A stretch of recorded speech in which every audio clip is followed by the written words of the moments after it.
Levanta a mão quem nunca ouviu uma dessas afirmações. Vinho branco tem que ser estupidamente gelado. Vinho branco só combina com peixe. Ou vinho branco é sempre mais leve do que vinho tinto. Vinho branco nem é vinho. Para dar sorte, o certo é derramar espumante na hora de abrir. Já sacou sobre o que é essa aula, né? Rafael, é muito bom estar aqui na Vinícola Góes em São Roque para aprender um pouquinho mais sobre vinhos com você. Vamos lá, a gente vai se divertir bastante. Maravilha!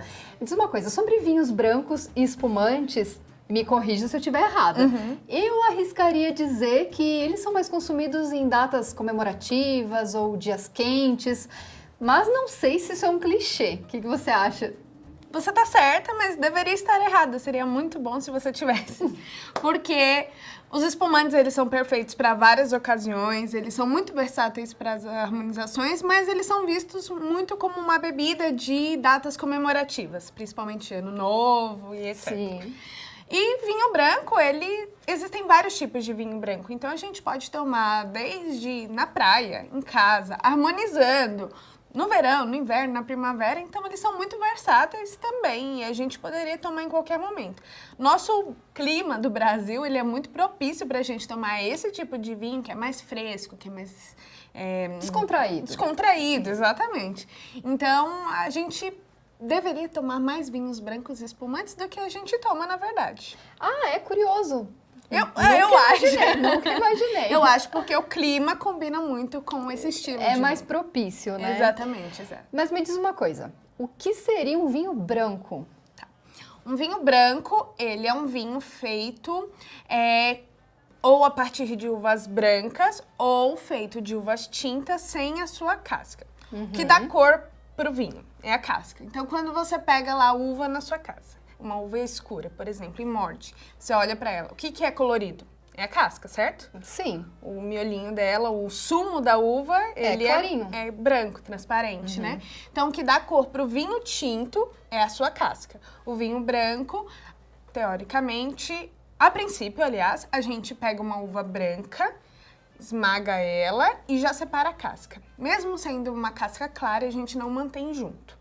Dá pra fazer um vinho branco feito de uvas tintas, porque a gente esmaga a uva também e separa imediatamente a casca. Por exemplo, esse espumante aqui Esse espumante não, na verdade, esse daqui é um champanhe. É um champanhe. Exatamente. Ele é feito com 3 variedades de uva. A Chardonnay, que é uma variedade branca de uva, e 2 variedades tintas, que é a Pinot Meunier e a Pinot Noir. São 2 variedades tintas, mas vinificadas em branco. Então, é um espumante branco. Entendi. E qual é a diferença de um espumante e de um vinho branco? É o gás.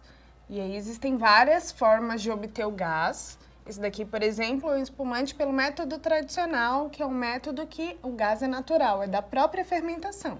Existem gaseificados, existem frisantes, existem vários. E o vinho branco, a gente deixa que esse gás vá embora. O gás que é natural da fermentação, a gente não prende ele, então fica uma bebida sem gás. Então essas seriam as características mais marcantes de cada uma delas. Basicamente, os dois são vinhos brancos. O espumante, ele vai ter gás e esse gás vai dar um acréscimo de frescor, essa palavra, frescor. Mas, geralmente, os espumantes, eles têm uma acidez ainda mais alta do que um vinho branco sem gás. Agora, vamos fazer um ping-pong? Vamos lá. Eu te dou o nome de uma uva e você me resume rapidinho qual é o traço mais marcante que ela dá ao vinho. Tá bom. Chardonnay. Estrutura. Sauvignon Blanc. Acidez. Pinot Grigio. Leveza. Riesling. Elegância. Viognier. Perfume. E quais são os principais estilos de vinho branco? Eu vou te dar um nome e você me diz o que ele caracteriza. Tá bom. Chablis. Chablis é uma região na Borgonha que faz um vinho com Chardonnay. E eles são sempre muito leves, cítricos, minerais, muito frescos. Raramente passam em carvalho e quando passa é com muito pouca influência do carvalho. Borgonha. Aí é mais amplo, porque a gente tá falando, por exemplo, Chablis tá ali dentro da Borgonha. Então tem vários estilos de Borgonha e aí eles são mais diversos. Então tem Borgonha que são mais estruturados, tem Borgonhas que são mais leves. Então aqui Quando a gente fala de Borgonha, no geral, a gente está falando da uva Chardonnay, que é a principal uva ali, e de vez em quando uma Aligoté também, que é outra uva bem utilizada ali na região. Puy-Fumé. Puy-Fumé é uma denominação também da França, só que dessa vez de Sauvignon Blanc. Então vai dar vinhos muito frescos, com uma acidez mais alta. Vinho verde. Vinho verde, esse daqui deixa muita gente em dúvida. Vinho verde é um vinho feito em Portugal, numa região específica. Todo vinho feito nessa região, independente se é tinto, branco ou rosé, ele se chama vinho verde se seguir umas regrinhas lá específicas para garantir a tipicidade, a qualidade daquele vinho. Então existe vinho verde, branco, rosé e tinto. No geral, todos eles, a gente está falando de vinhos mais frescos, mais leves, mais frutadinhos. Os brancos, essa característica é ainda mais acentuada, porque a região traz essas características para o vinho. E champanhe? Champanhe é um espumante feito na França, numa região chamada Champagne. E só produtos feitos naquela região, com regrinhas específicas, que podem chamar champanhe. Exatamente. Então você não pode comprar, por exemplo, um espumante brasileiro e chamar de champanhe. Ele é um espumante, pode ser feito da mesma técnica que é feita lá em Champagne, com as mesmas uvas, mas não pode se chamar de champanhe. Só o que é feito lá. Por exemplo, esse que eu te mostrei das uvas, ele é um champanhe, porque ele foi feito naquela região. Então, champanhe só pode ser chamado de champanhe quando é feito lá. Porém, Exatamente. todo champanhe é um espumante. Exatamente, exatamente. Cava. Cava é um espumante feito na Espanha, que segue a mesma técnica, que é o método tradicional, a mesma técnica que é feita em Champagne, por exemplo, é feita em várias regiões do mundo, e é feito na Espanha também, geralmente com uvas mais locais. Permite algumas variedades francesas, mas é com variedades espanholas. Franciacorta. É também um espumante pelo método tradicional, feito na Itália. E, finalmente, o Prosecco. Prosecco também, que muita gente fala, vou tomar um Prosecco, e tá se referindo a espumante, né? Sim. Mas, na verdade, Prosecco é a mesma história. É um vinho, um espumante feito na Itália, dessa vez não pelo método tradicional, é pelo método Charmat, que o espumante fica mais leve, mais fresco. É feito nessa região e todo vinho que é feito lá, segue as regrinhas, vai se chamar de Prosecco. Fora da Itália, fora dessa região específica, não vai se chamar de Prosecco. Entendido, Rafa. E me diz uma coisa, existem vinhos de sobremesa? Que são brancos, sim. Por exemplo, a gente tem vários colheitas tardias que são feitos de uvas brancas. É muito bom fazer vinho que é doce de uvas brancas, porque as uvas brancas geralmente têm uma acidez maior, mantém a acidez mais do que as tintas. Então fica um vinho que é doce, mas mantém a acidez, não perde, então não fica aquele vinho que é cansativo no paladar. Então existem vários vinhos doces que são apropriados para harmonização com sobremesa, que são feitos com variedades brancas. Então isso não é um mito. Os vinhos brancos são mais leves que os vinhos tintos. É isso?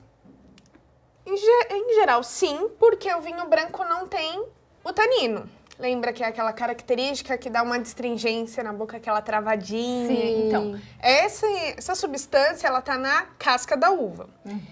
Em maior concentração nas uvas tintas. E na branca, mesmo se a gente deixa ali a casca imersa no mosto, né, que é o suco da uva que vai ser transformado em vinho, ela não vai passar tanta característica para o vinho, e esse tanino não vai dar a estrutura que um tinto tem, porque não tem essa quantidade toda de tanino. No geral, eles são mais leves. Se um vinho branco for feito de uma forma específica, com uso de carvalho, por exemplo, que o carvalho tem tanino e esse carvalho passa essas características para o vinho, a gente consegue vinhos brancos que são mais encorpados. Posso falar que é mais encorpado que um tinto? Depende muito do tinto, depende muito do branco, mas a gente consegue vinhos brancos muito estruturados, mas, no geral, tintos são mais encorpados porque tem tanino e a uva branca não tem. Sim. E existem vinhos brancos envelhecidos? Existem os vinhos brancos que passam em carvalho. Tem algumas uvas específicas que não gostam de carvalho. Por exemplo, a uva Riesling. É uma uva que, se você passa o vinho dessa uva no carvalho, ela tende a perder as características que é da própria uva e ficar um vinho com gosto de carvalho, que não é o que a gente quer. A gente quer um vinho que tenha características da uva e do carvalho. Então ela não gosta, ela some quando a gente passa ela no carvalho.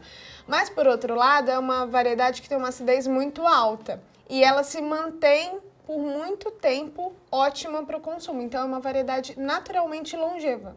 Então a gente tem vinhos aí com muita estrutura, vinhos até considerados de guarda, que podem passar ou não por carvalho, como é o caso da Riesling. Ah, entendi. E por que os vinhos brancos precisam ser servidos frios? Qual seria a temperatura ideal, Rafa? O ideal para um vinho branco é que ele seja servido um pouco mais gelado. Então, de 7 a 13 graus. Se você pega, por exemplo, um branco barricado, lá para os 13. Se você pega um mais levinho, mais fresco, para os 7, 8, tá ótimo. E os espumantes, eles devem ser servidos mais gelados do que os vinhos brancos sem borbulha? Sim, mais gelados. Então, é até importante gelar o vinho espumante, porque na hora de abrir, a pressão, se você tenta abrir ele quente, a pressão é muito maior e até perigoso na hora de abrir o espumante. Então, é ideal que a gente coloque por mais tempo. Então, o espumante vai ser servido aí por volta de 6 graus. Entendi. E o vinho branco, existe algum truque para resfriá-lo rapidamente? Tipo, molhar e colocar no congelador. Funciona? Não vou falar que não funciona, não é ideal. O ideal é que você coloque ele para gelar no tempinho certo. Você pode pôr num balde de gelo, o balde de gelo ajuda bastante. A gente tem um balde aqui, ele tá só com gelo, mas se você colocar água e colocar o espumante aqui, ele gela bem rápido. Se você quiser colocar um pouquinho de sal também, isso ajuda, mas o truque do sal é conhecido, né? É, o truque do sal é bem conhecido. Funciona, mas você tem que tomar bastante cuidado de não colocar, por exemplo, várias garrafas que não vão ser consumidas todas, porque é muito ruim essa variação de temperatura. Então, você colocou 3 garrafas, tomou 2. E aí ela gelou muito rápido, depois ela vai esquentar, então o ideal é colocar só o que você vai consumir. Entendido, Rafa. E o espumante? Pode ser derramado na hora de servir, na hora de abrir, como fazem, tipo, no pódio de Fórmula 1? Pode. É o ideal? Não é. É super divertido. Mas você tá perdendo o essencial do espumante, que é a borbulha. Você tá jogando todo o gás carbônico fora. Então, depois você vai beber uma bebida sem gás. E perde o espumante também, né? Perde o espumante. Então, assim... se eu fosse para fazer uma festa, para fazer essa brincadeira de molhar todo mundo, eu pegaria um gaseificado, uma bebida um pouco mais simples, por exemplo, para fazer a brincadeira. E o meu espumante eu abriria ali com todo cuidado, com toda a paciência, para não desperdiçar nenhuma gota, não perder o gás, porque o gás é super importante para o espumante. Ah, também tô nesse time aí, viu, Rafa? E qual é o problema de servir vinhos brancos gelados demais? Eles perdem o sabor?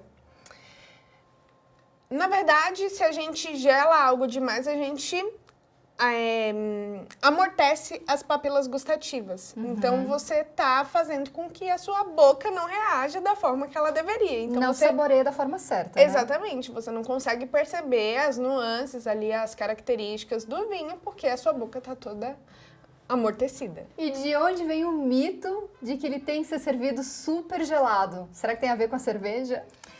Tem a ver, mas mesmo a cerveja tem uma temperatura correta para tomar cada estilo de cerveja. Existem vários estilos e cada uma para ser servida numa temperatura específica, assim como o vinho. Então, essa história é um mito que foi criado. Aqui no Brasil a gente tem muito essa cultura de beber a bebida muito gelada, mas na verdade é para ser servida cada uma na sua temperatura correta. Por conta também do nosso clima, né?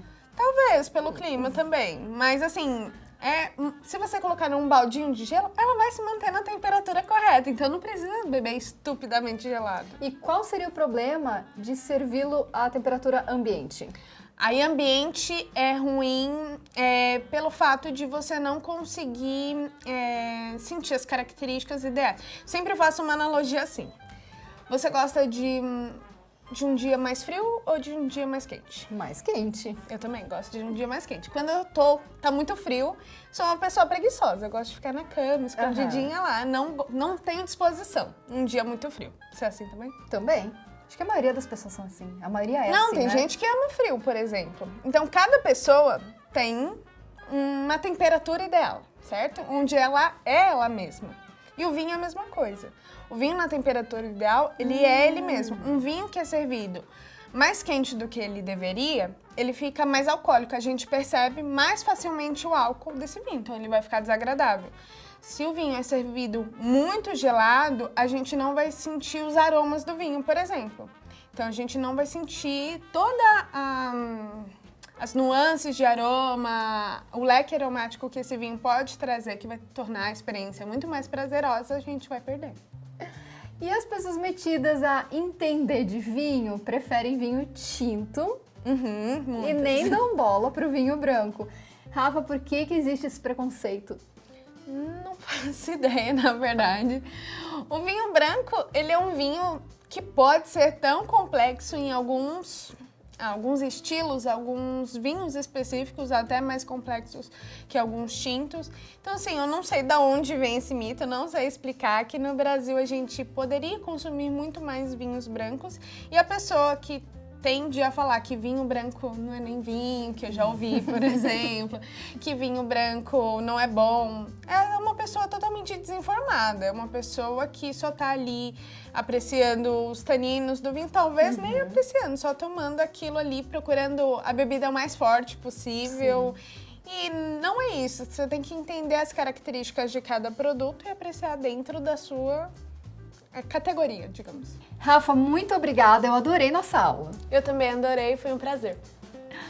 Nessa aula a gente aprendeu sobre vinhos brancos e espumantes. Fique ligado nos nossos cursos para aprender ainda mais sobre degustação e harmonização. Até a próxima!